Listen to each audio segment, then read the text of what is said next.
ont mis des chapeaux sont priés de les enlever.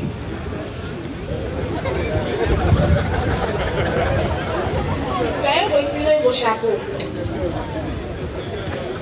La police judiciaire est-elle dans la salle? La police judiciaire est-elle dans la salle? Oui, madame. Alors, celui qui n'a pas enlevé son chapeau l'enlève et que vous le sortiez de drapeau. Le monsieur en jaune.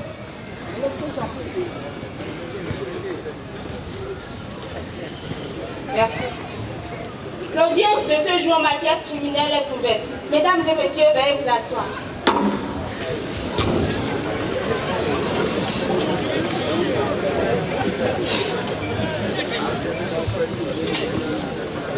Affaire numéro 001, Criel, PVG 2025, ministère public contre M. Théophile Mba, partie civile, mademoiselle Loco Vanessa. Mademoiselle Vanessa est-elle dans la salle? Oui, madame la présidente. Alors qu'elle se présente à la barre.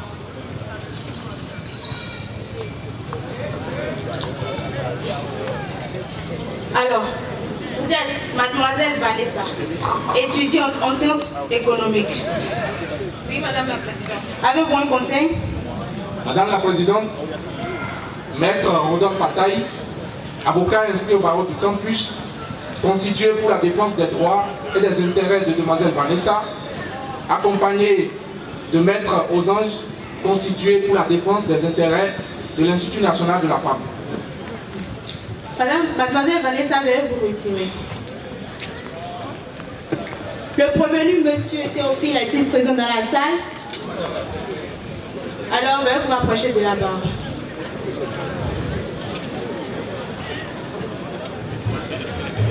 Déclinez votre identité. Je me nomme Théophile Ba.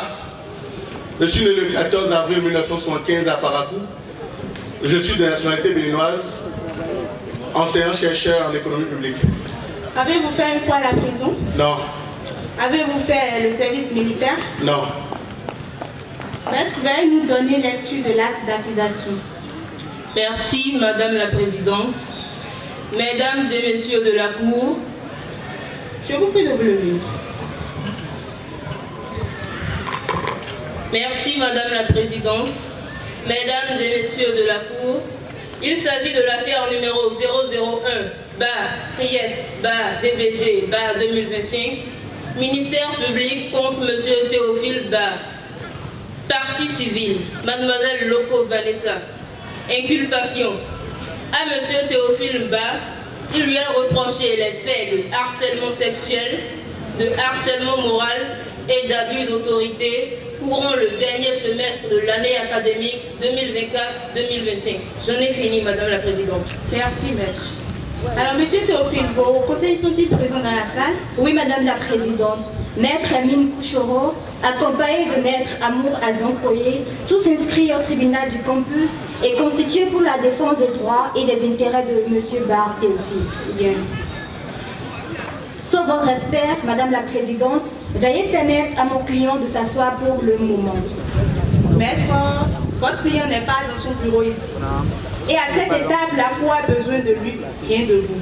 Et ce n'est pas vous qui me diriez le contraire. Madame la Présidente, oui, la Cour a bien besoin de lui et de vous.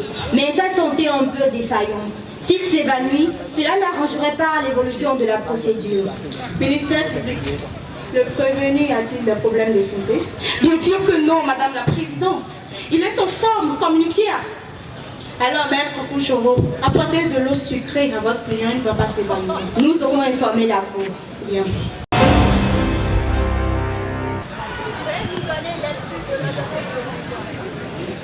Merci, Madame la Présidente. Vanessa, une jeune étudiante en fin de cycle, en sciences économiques, éprouve des difficultés dans la matière d'économie des politiques publiques.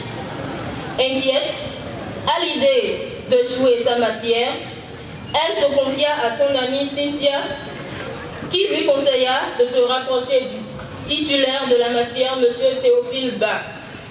Quelques jours après leur prise de contact, Mademoiselle Vanessa insinue un rapprochement plus intime Néanmoins, ses notes s'améliorèrent et elle décrocha un stage prestigieux suite à une lettre de recommandation du professeur Théophile. Rapidement, M. Théophile devient insistant, impose des rencontres fréquentes et suggère qu'elle risque de compromettre sa soutenance. Mal à l'aise, Vanessa se confia à Chloé, son amie militante féministe, qui la redirigea vers l'Institut national de la femme. Conseillée par l'Institut national de la femme, elle porta plainte contre Théophile auprès de la Cour de répression des infractions économiques et du terrorisme. J'en ai fini, Madame la Présidente. Merci, Madame la greffière, pour la lecture. Mais après cette prise de contact, elle avait constamment continué à m'envoyer des messages à toutes les heures de la journée.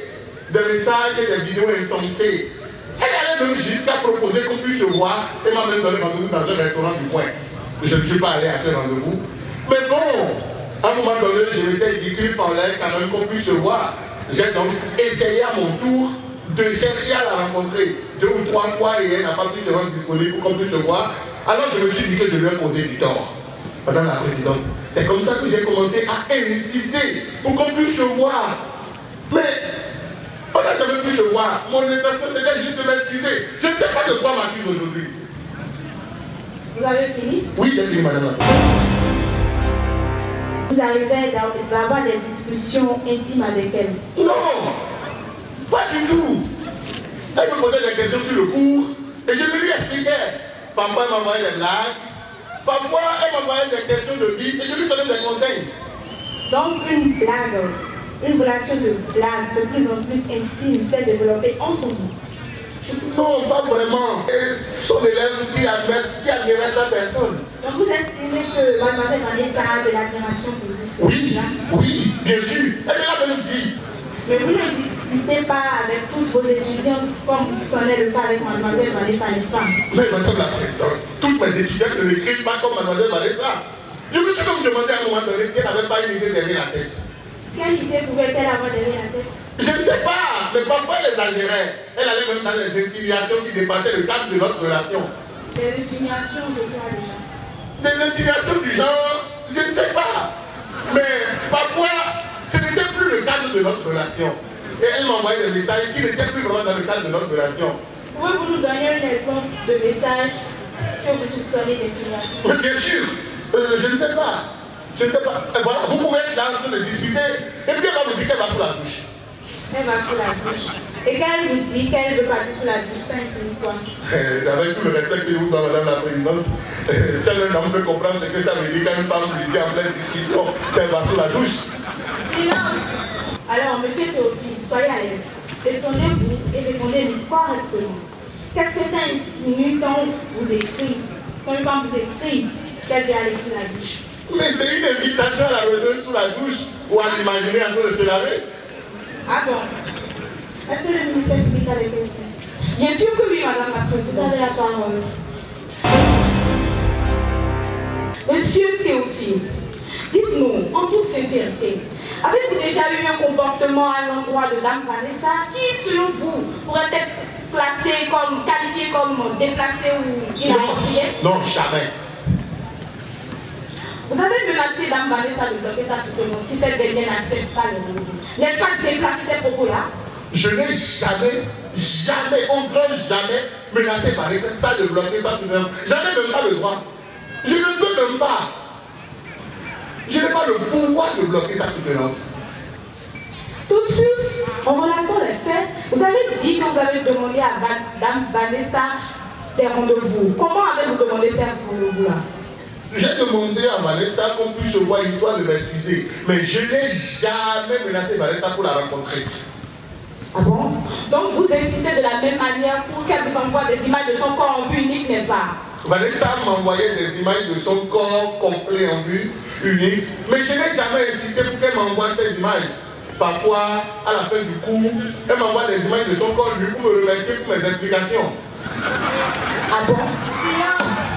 Combien de fois avez-vous insisté à ce que Dame Vanessa vous envoie des images de son corps en vue unique. Mais Madame la Présidente, mon client vient de dire de la manière la plus audible possible qu'il n'a jamais insisté pour recevoir des photos nues de Mademoiselle Vanessa. Et puis cette dernière qui insistait pour les lui envoyer. Vanessa, je ne sais pas à quoi tu joues, mais il faut que cela s'arrête maintenant. Quelle la couture de ta Monsieur Théophile, nous ne sommes pas dans un marché ici. Faites face à la cour et répondez aux questions qui vous sont posées. Monsieur Théophile, combien de fois avez-vous insisté à ce que Dame Vanessa vous envoie des images de son corps en vue unique? Madame la Présidente, je viens de le dire. Mon client a affirmé devant vous n'avoir jamais insisté pour recevoir de telles images. Et que c'est la dernière qui harcelait de ces genres d'images. Mais Madame la Présidente, la seule vérité dans cette affaire, ce n'est que mon client, Monsieur Théophile. Mais vous ne prenez la parole que quand je vous la donne. Merci. Poursuivez. Monsieur Théophile, combien de fois avez-vous insisté à ce que Dame Vanessa vous envoie des images de son corps en vue unique? Je ne peux pas compter le nombre de fois. Vous ne pouvez pas compter le nombre de fois.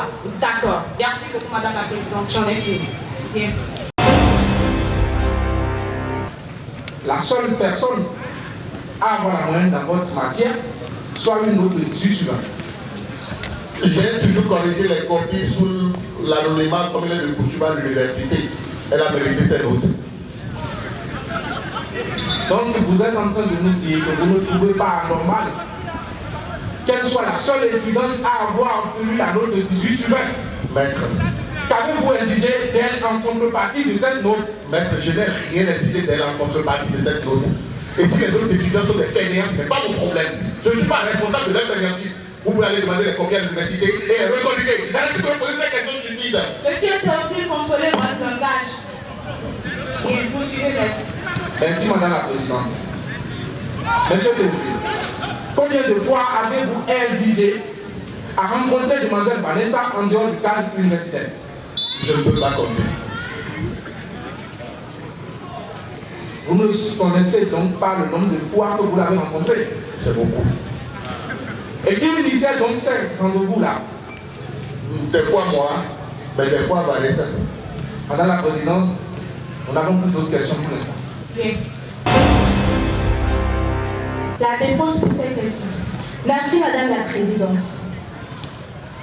Monsieur Théophile, est-ce que vous avez une fois abusé de votre position d'enseignant pour avoir des faveurs auprès de Mademoiselle Vanessa ici présente? Non, jamais. Jamais. D'accord. Lorsque Mademoiselle Vanessa n'a pas voulu honorer de sa présence lors de votre dernier rendez-vous, vous avez insisté. Aujourd'hui, on dit que vous avez mis en jeu sa soutenance. Dites à la Cour ce que vous avez exactement écrit dans votre message. Je lui ai écrit salut Vanessa, tu ne réponds plus à mes messages. Je crois qu'il est temps qu'on parle de ta soutenance et puisque c'est ton bien qu'il s'agit, je crois qu'il est important qu'on puisse se rencontrer. C'est ça. Qu'est-ce que vous aviez voulu dire à Vanessa par rapport à sa soutenance? Elle m'avait soumis un protocole de recherche à lire et en lisant, j'ai constaté que cela manquait d'intérêt. Alors j'ai voulu lui faire des propositions de reformulation. C'est vrai que je pouvais le lui dire par message ou par téléphone, mais il faut dire que je voulais aussi qu'on se rencontre une dernière fois, histoire de m'excuser. C'était tout. Mais aujourd'hui, voilà où nous sommes. Madame la Présidente, je préfère m'en arrêter là. Je laisse mon confrère prendre le relais. Monsieur Théophile, dites surtout à la Cour, quelles sont selon vous les intentions cachées derrière cette relation que Mademoiselle Vanessa a engagée avec vous? Elle s'est rapprochée de moi, elle m'avait dit qu'elle avait des difficultés à comprendre ma matière et que cela risquait de lui faire perdre l'année. Elle voulait que je lui donne des notes. Monsieur Théophile, regardez la Cour et dites-le. Je n'ai jamais dragué Vanessa. Alors, dites-nous pourquoi vous avez décidé de l'aider. Elle m'a dit que ses parents étaient pauvres et qu'elle avait beaucoup de problèmes. J'ai eu pitié d'elle et j'ai voulu lui apporter mon aide. C'était tout. Madame la Présidente, la défense a fini pour le moment avec ces questions. Alors, mademoiselle Vanessa, comment avez-vous été en contact avec M. Théophile? ma meilleure amie Cynthia qui m'a donné le numéro du professeur. Votre meilleure amie Cynthia. D'accord. Quels sont les comportements du professeur que vous considérez comme exagérés? Il me demandait des nudes et il m'en envoyait également.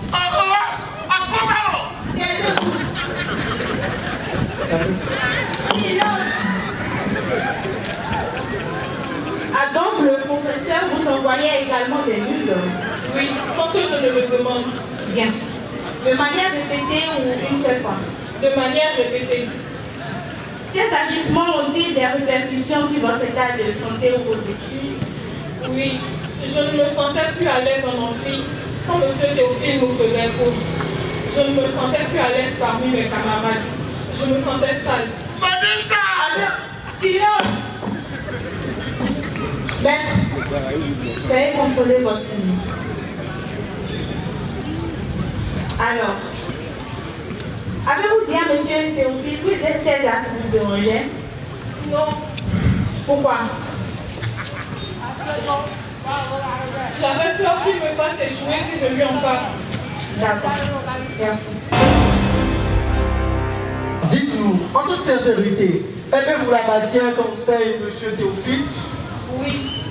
À force de faire régulièrement des exercices, j'ai commencé à comprendre et aimer sa matière. Depuis le début de cette affaire, on essaie de nous faire croire, tant bien que mal, que vous ne méritez pas vos 18 sur 20, que c'est M. Théophile qui a fabriqué cet effort. Qu'en dites-vous? Je mérite mes 18 sur 20 parce que c'est à force de faire des nuits blanches que j'ai pu avoir cette note. À force de faire des nuits blanches. Vous reprochez des faits à mon client. À ce qui paraît, vous serez menacé par le touchement de message dans lequel il menaçait de bloquer votre soutenance. Mais dans le message dont nous parle M. Théophile, il n'y a pas de menace. Il vous demande juste de reformuler mon sujet qu'il estimait manquer d'intérêt. Ou bien vous contestez cela? Ce n'est pas dans le message qu'il a menacé de bloquer ma soutenance. Il a rencontré ma meilleure amie Vanessa et lui a demandé de me dire qu'il allait bloquer ma soutenance. Je n'ai jamais dit ça à Vanessa. Jamais! Poursuivez. Mademoiselle Vanessa, de lui que vous parlez, vous avez des preuves à travers les messages WhatsApp? Il a activé la fonctionnalité message éphémère sur WhatsApp. Donc, je n'ai pas les traces de nos écrits. Pourquoi vous n'avez pas désactivé vu que c'est possible? Je ne savais pas que cela était possible. Vous ne saviez pas. Madame la Présidente, la défense aimerait avoir Mademoiselle Cynthia là-bas. Avant ça, est-ce que la partie civile a des questions? Merci, madame. Mademoiselle Vanessa, honnêtement, qui a initié la relation entre vous et M. Théophile? C'est bien moi. C'est vous. Comment qualifierez-vous cette relation qui existait entre vous? C'est une fréquentation professionnelle entre enseignants et étudiants. Une fréquentation professionnelle. J'en ai terminé, madame. Merci. Le OPJ va nous amener mademoiselle Cynthia dans la salle. Mademoiselle Cynthia, levez votre main comme ceci et jurez à la cour de dire toute la vérité et rien que la vérité. Je le jure. Maître, le témoin est à vous. Merci Madame la Présidente. Mademoiselle Cynthia, je crois qu'il n'est nul besoin de vous rappeler que mentir à la barre est une infraction sévèrement punie par la loi. C'est scandaleux, Madame la Présidente. On comprend influence le témoin. Bien. Madame la Présidente. Allez-y, maintenant avec vos questions. Merci Madame la Présidente. Mademoiselle Cynthia, il paraît que c'est vous qui avez eu la lourde responsabilité de transmettre le message dans lequel mon client, M. Théophile, menaçait Mademoiselle Vanessa. Pouvez-vous nous dire à la cour, où, quand et en quel moment mon client vous a demandé de transmettre un tel message?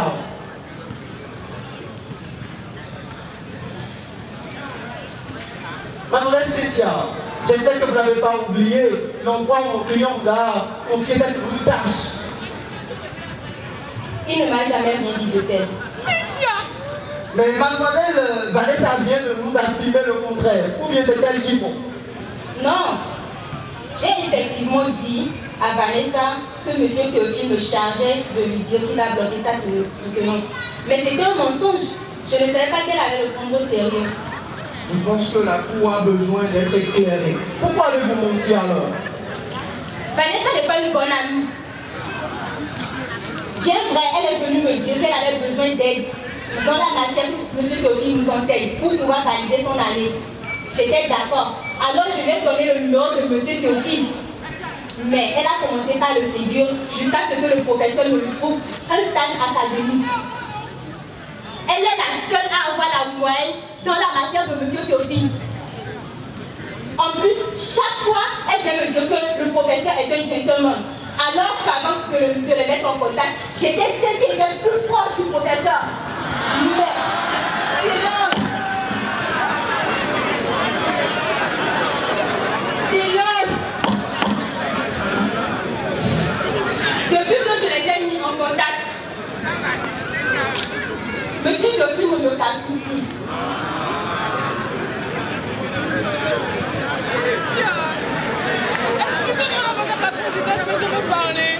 Alors, mademoiselle Cynthia, mettez-vous de côté. Mademoiselle Vanessa, veuillez approcher.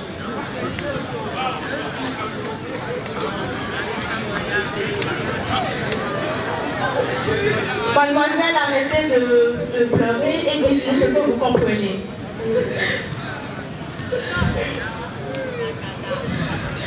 Je voudrais m'expliquer auprès de M. Théophile. Il ne m'a jamais harcelé. Au contraire, il a toujours été aimant et gentil avec moi. Je comprends maintenant que si tout ceci est arrivé, c'est à cause de Cynthia que je considérais comme ma meilleure amie. Arrêtez de pleurer, c'est tout ce que vous avez à dire. Le professeur m'avait dit qu'il allait divorcer de sa femme et se mettre avec moi. Et je l'ai dit à Cynthia. Un jour, Cynthia est venue me dire que le professeur lui a confié qu'il partait en vacances avec sa femme. C'est pour cela que j'ai arrêté de répondre au message de M. Théophile. Après, Cynthia est encore venue me dire que le professeur a charge de me rapporter qu'il allait bloquer ma soutenance. C'est là que j'ai décidé de dire à Chloé que le professeur me harcèle. J'ai dû porter plainte pour ne pas voir ma soutenance bloquée. Vous venez de dire que M. Théophile vous avait promis d'abandonner sa femme pour vous. Je peux comprendre, vous étiez sa maîtresse. Un grand amour est né entre M. Théophile et moi. J'aime beaucoup sa personne, il m'aime également. Si ce n'est pas à cause de Cynthia et de ma naïveté, nous ne serions pas devant vous aujourd'hui. S'il vous plaît, laissez-le rentrer chez lui, il est innocent. Il ne m'a jamais harcelé. La défense a-t-elle d'autres questions? Non, Madame la Présidente. Madame le procureur, comme Vanessa vient de dire, il existait entre nous un lien beaucoup plus intime.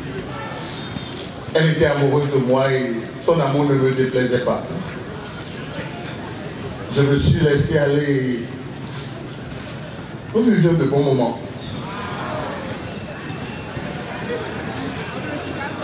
Son amour ne vous déplaisait pas, mais vous vous êtes laissé aller.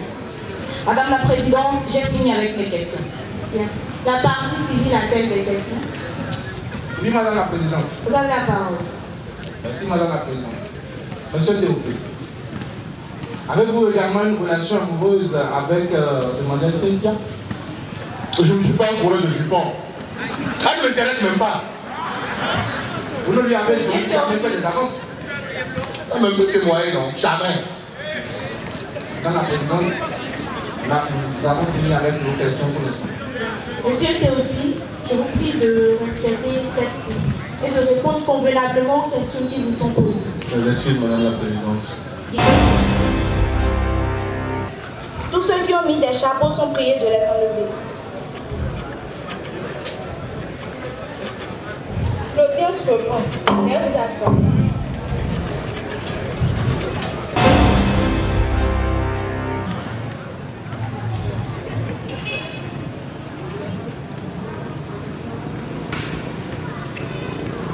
Mesdames et messieurs les juges, il est des violences qui ne laissent pas de bleu visible.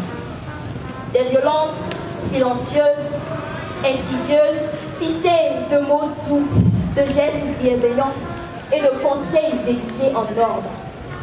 Car le manipulateur ne force jamais, il suggère.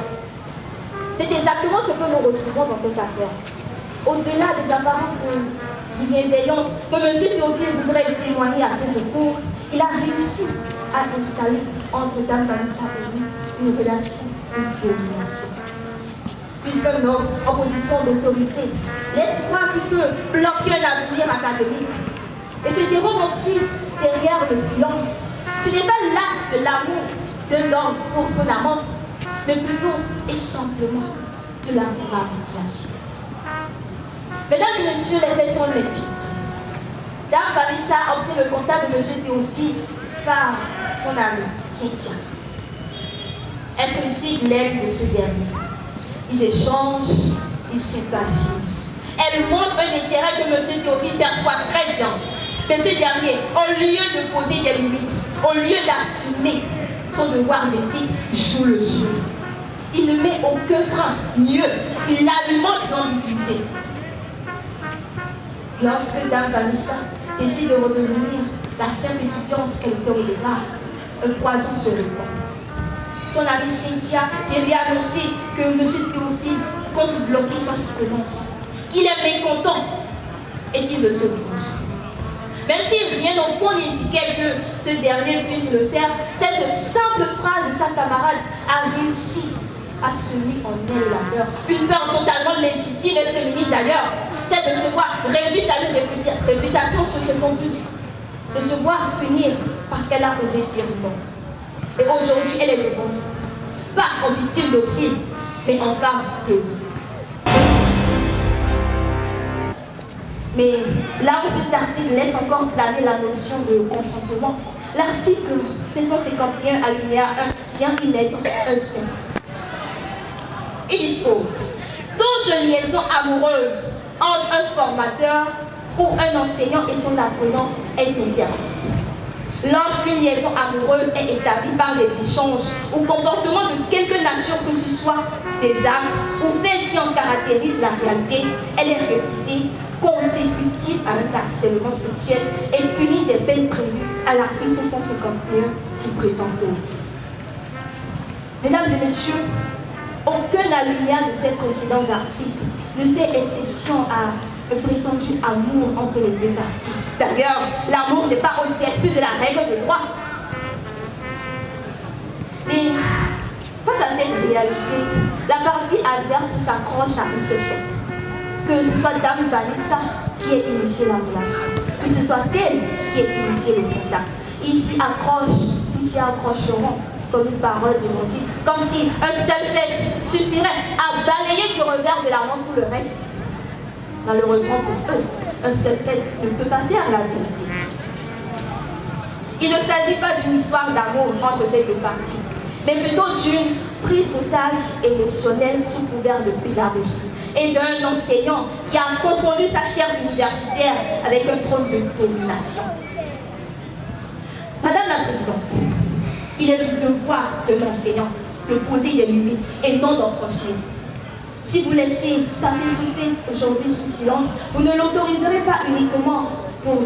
Théophile, mais pour tous les autres qui demain viendront brandir devant votre cour le principe de l'immunité affective. Et peut-être qu'à ce moment, une autre Vanessa osera prendre la parole. J'en ai terminé. Madame la Présidente, honorable membre de la Cour, vous avez une fois encore jugé d'un fait. Un fait sensible parmi tant d'autres que vous reprochez à M. Théophile. Vous aurez pu choisir de dérouler ce procès à huis clos, mais vous avez voulu le rendre public en vue de sévir parce qu'il le faut, pour donner leçon à tout ce public ici présent. Un être, une victime, un sexe aussi faible, un sexe maturité, que dis-je, un sexe retrouvable. Madame la Présidente, Madame, Messieurs les assesseurs, cette affaire n'est pas de ces malentendus sentimentaux. C'est une instrumentalisation du pouvoir académique à des fins personnelles. En effet, votre discours a été saisi pour un fait. Ce fait-là qui gangrène nos cours et nos tribunaux aujourd'hui. Que s'est-il passé? Vanessa, une jeune étudiante en fin de cycle à l'université d'Abou-Calavi, éprouve des difficultés dans la matière d'économie des politiques publiques. Inquiète à l'idée d'échouer, elle décida de se confier à son amie Cynthia, qui lui conseilla de se rapprocher du professeur Théophile, professeur titulaire de la matière. Quelques jours après sa prise de contact avec ce dernier, Vanessa insinue un rapprochement plus intime. Néanmoins, ses notes s'amélioraient et elle décrocha un stage prestigieux grâce à une recommandation du professeur Théophile. Des jours plus tard, la situation devint pesante. Monsieur Théophile devint insistant, demandait des nudes de mademoiselle Vanessa à tout bout de champ, impose des fréquentations récentes et suggère même que l'éloignement pourrait compromettre sa situation. Dès lors, Vanessa commença à se sentir mal à l'aise, harcelée et même pressée. Elle décida donc de porter plainte auprès de votre auguste cour pour sauver son cursus. Madame la Présidente, vous comprendrez déjà par vous-même que la stratégie du professeur Théophile n'est pas et n'a jamais été celle de l'amour, mais plutôt de la domination sous couvert de bienveillance. Chargé de la cour, M. Théophile savait. Il a accepté, favorisé. Et comme si cela ne suffisait pas, il s'est encore permis d'exploiter cette proximité pour imposer une forme de contrôle affectif et moral. Le consentement n'hésite pas sur la contrainte morale, encore moins lorsqu'il s'inscrit dans une relation hiérarchique où l'un peut influencer l'avenir de l'autre. Je ne vous apprends rien, Madame la Présidente. Les faits sont donc clairs et ont été établis par les témoignages, les messages et même les déclarations de la victime. Alors, au regard des faits préalablement cités, il avait été retenu contre le sieur Théophile les chefs d'accusation qui suivent: harcèlement sexuel, harcèlement moral et même abus d'autorité. Madame la Présidente, pour la constitution d'une infraction, il faut la réunion de 3 éléments cumulatifs, dont l'élément matériel, j'allais dire, l'élément légal, l'élément matériel et pour finir, l'élément intentionnel. S'agissant de l'infraction de harcèlement sexuel, l'article 548 prévoit que constitue un harcèlement sexuel le fait pour quelqu'un de donner des ordres, d'user des paroles, de gestes, d'écrits, des messages, et ce, de façon répétée, de proférer des menaces, d'imposer des contraintes, d'exercer des pressions ou d'utiliser tout autre moyen au fait d'obtenir d'une personne en situation de vulnérabilité ou de subordination des faveurs de nature sexuelle à son profit ou au profit d'une tierce personne, contre la volonté de la personne harcelée. L'élément matériel de cette infraction réside dans le fait que le professeur a eu des comportements insistants avec Vanessa, et ce, Madame la Présidente, hors du cadre académique. L'élément moral, quant à lui, est fondé sur le fait que le professeur Théophile avait volontairement instauré une relation déséquilibrée, créant une dépendance académique.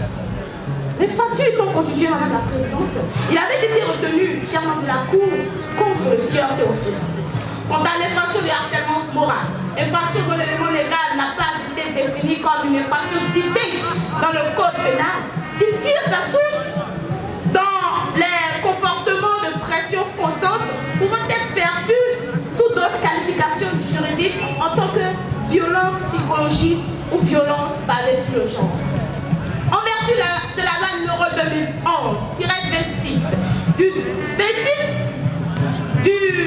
9 janvier 2012 portant prévention et répression des violences faites aux femmes, en son article 3, constitue une violence psychologique ou morale le fait de soumettre toute personne à des agissements ou paroles répétées ayant pour objet ou pour effet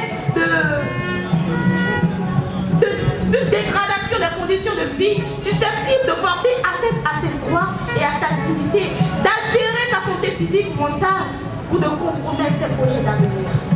L'infraction de harcèlement moral étant constituée, il avait également été retenu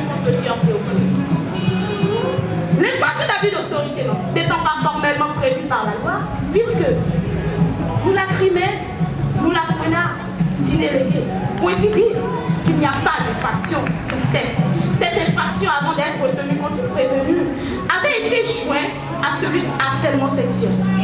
Les présentes infractions ne peuvent donc plus être retenues contre le sieur Théophile en raison des récents aveux de la victime, mademoiselle Vanessa.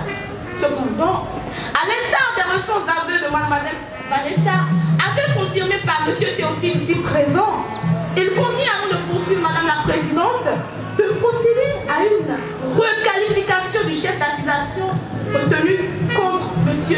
Théophile. L'article 751 du Code pénal est clair. Madame la présidente, toute liaison amoureuse entre un formateur ou un enseignant et son apprenant est interdite. Les paragraphes 2 et 3 de la même loi renchérissent. Lorsqu'une liaison amoureuse est établie par des échanges ou comportements de quelque nature que ce soit, des actes ou faits qui en caractérisent la réalité, elle est réputée consécutive à un harcèlement sexuel et punie des peines prévues à l'article 551 du présent code. En aucun cas, madame la présidente, le consentement de l'apprenant ne peut être retenu. Madame la présidente, le consentement de l'apprenante ne peut être retenu. Dans le cas d'espèce, le prévenu, M. Théophile Barre, a confirmé à la suite de son apprenante, Mme Vanessa Loco, qu'il y a bel et bien eu une relation amoureuse entre eux. Par conséquent, le prévenu devra désormais être poursuivi pour liaison amoureuse réputée harcèlement sexuel. Ainsi, Madame la Présidente, c'est assez clair. C'est assez limpide, Madame la Présidente. Dans cette affaire, le professeur Théophile n'a certes pas eu besoin d'exiger explicitement des relations sexuelles, mais il a su nourrir l'ambiguïté de son lien avec son apôtre.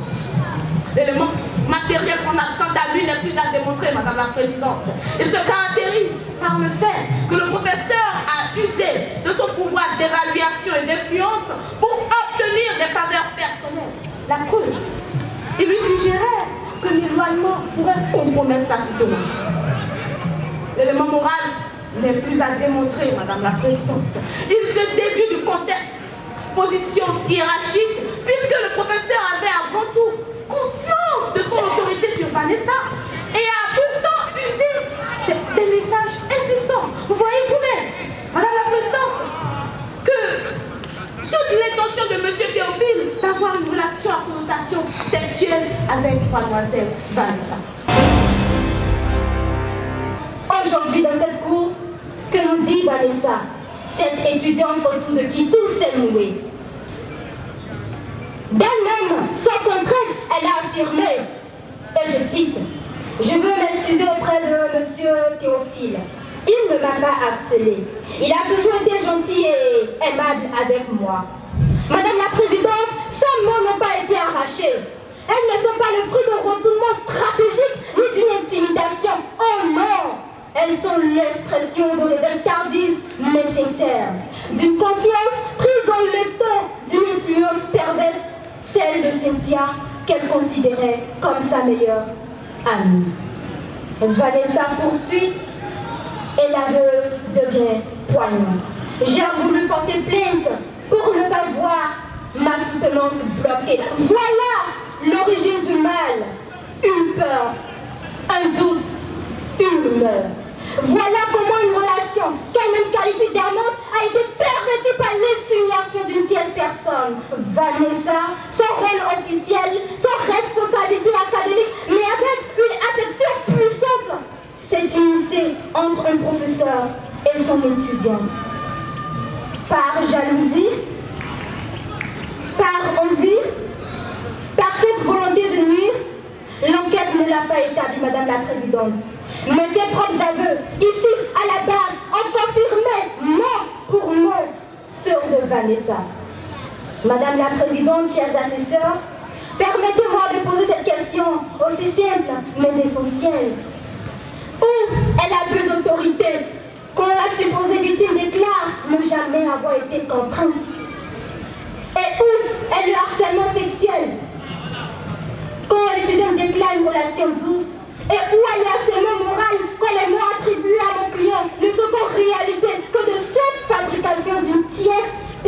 personne. Madame la Présidente, chers assesseurs, le droit doit résister à la tentation du soupçon. Il ne juge pas les apparences, oh non, il juge les faits.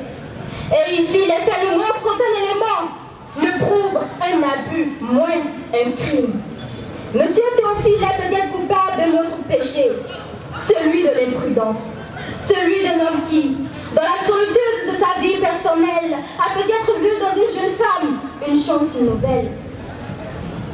L'imprudence n'est pas un délit. Le sentiment, même déplacé, n'est pas un crime. Et il n'y a ici ni chantage, ni contrainte, ni menace, ni pression. Le code pénal protège les victimes, mais il protège également les innocents. Il protège les professeurs contre les calomnies, mais il protège également les hommes contre les manipulations sentimentales. Et surtout, il protège notre justice contre les emballements. Madame la Présidente, chers assesseurs, il ne vous est pas demandé ici de réparer un cœur brisé, oh non. Il vous est demandé de rendre justice.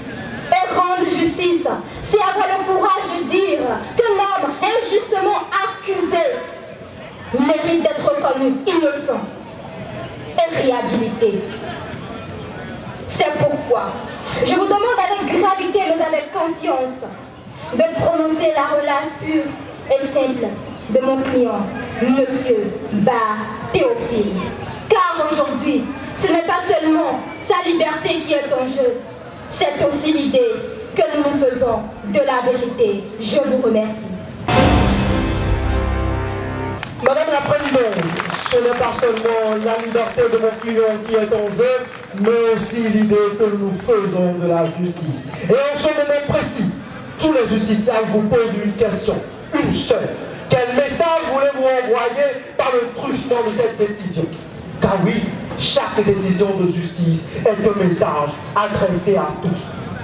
Alors vous avez à faire un choix simple, mesdames et messieurs de la Cour, entre condamner un homme innocent, de vouer servir de sa patrie, un professeur ou de le libérer. Ne vous laissez surtout pas influencer par l'insistance de la représentante du ministère public et des avocats de la partie demanderesse qui souhaitent tous pouvoir appliquer la loi dans sa rigidité la plus absolue. Ils sont tous fervents des défenseurs de cette belle citation d'Ouralès Cédilès.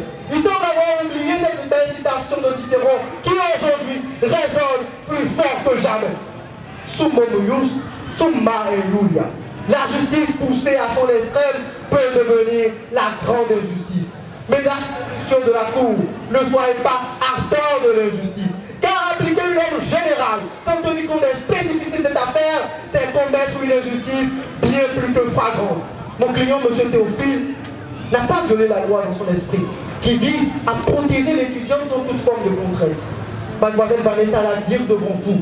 Elle a affirmé, elle a dit, M. Théophile ne m'a jamais harcelé. S'il y a bien une chose qu'on peut reprocher à mon client devant ce tribunal, c'est d'être un humain, c'est d'avoir un tort. Alors si cela est un crime, condamnez-le. Mais si cela ne l'est pas, vous avez le devoir de le libérer. Pour ces motifs et tout autre à déduire et à suppléer d'office, nous vous demandons de constater que les infractions reprochées à mon client n'existent pas.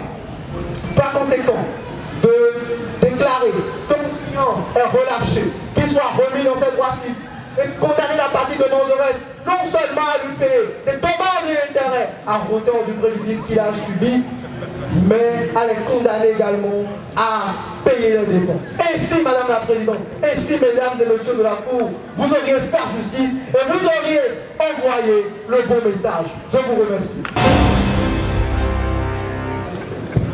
Mesdames et messieurs, veuillez retirer vos chapeaux. L'audience reprend.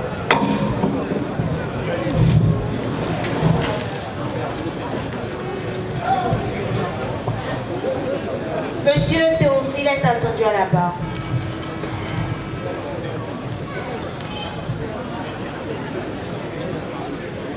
Monsieur Théophile, la phase des plaidoiries est terminée. Est-ce que vous avez quelque chose à nous dire? Merci, Madame la Présidente. Je crois que chaque fois que cette question m'est posée, je ne réponds que la même chose.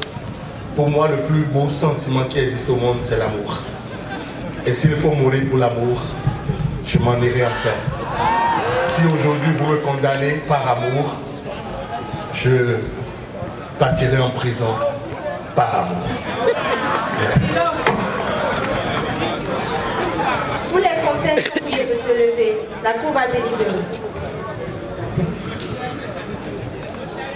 La Cour, vu la procédure d'information judiciaire régulièrement suivie, vu l'acte d'accusation en date du 6 mars 2025, vu la requalification faite des faits par le procureur, vu les débats et les conclusions des parties lors de l'audience publique du 30 mai 2025, après avoir entendu le ministère public en ses réquisitions, après avoir entendu les différents maîtres des deux parties en leur plaidoirie, après avoir délibéré conformément à la loi sur l'action publique, attendu que M. Théophile Barre est poursuivi pour des faits de harcèlement sexuel commis sur Vanessa Loco, étudiante placée sous son autorité pédagogique, attendu que la loi proscrit toute liaison amoureuse entre un formateur ou un enseignant et son apprenant sans aucune considération du consentement de l'apprenante, étant donné la relation entretenue par M. Théophile avec son apprenante allant jusqu'à la promesse du mariage. Attendu que ces faits sont constitutifs du délit de harcèlement sexuel tel que prévu et puni par l'article 501-1 du Code pénal béninois. Attendu que la culpabilité de M. Théophile est établie au regard des éléments de preuve versés au dossier et des débats. Sur l'action civile. Attendu que Mademoiselle Vanessa refuse de se constituer partie civile. Attendu que l'Institut national de la femme s'est constitué partie civile et sollicite la réparation du préjudice moral subi du fait des ajustements de M. Théophile. Attendu que le préjudice moral de la partie civile est établi et qu'il convient de lui allouer des dommages et intérêts en réparation. Par ces motifs, le tribunal, statuant publiquement contradictoirement à l'égard de M. Théophile Barre et de la partie civile en premier ressort, en la forme, reçoit la constitution du ministère public en son action. Au fond, sur l'action publique, déclare M. Théophile Barre coupable des faits de relations amoureuses et harcèlement sexuel qui lui sont reprochés. On fera affaire. Condamne en conséquence M. Théophile Barre à une peine d'emprisonnement de 3 ans, dont une ferme et assortie de sursis. Condamne M. Théophile Barre au paiement d'une amende d'1 million. Prononce la radiation définitive de M. Théophile Barre du corps enseignant et lui interdit d'exercer toute fonction d'enseignement, d'encadrement ou d'éducation auprès des mineurs ou de jeunes majeurs. Au fond, sur l'action civile, condamne M. Théophile Barre au dépôt. Ainsi fait, jugé et prononcé par la Cour de répression des infractions économiques et du terrorisme le 30 mai 2025. L'audience est levée.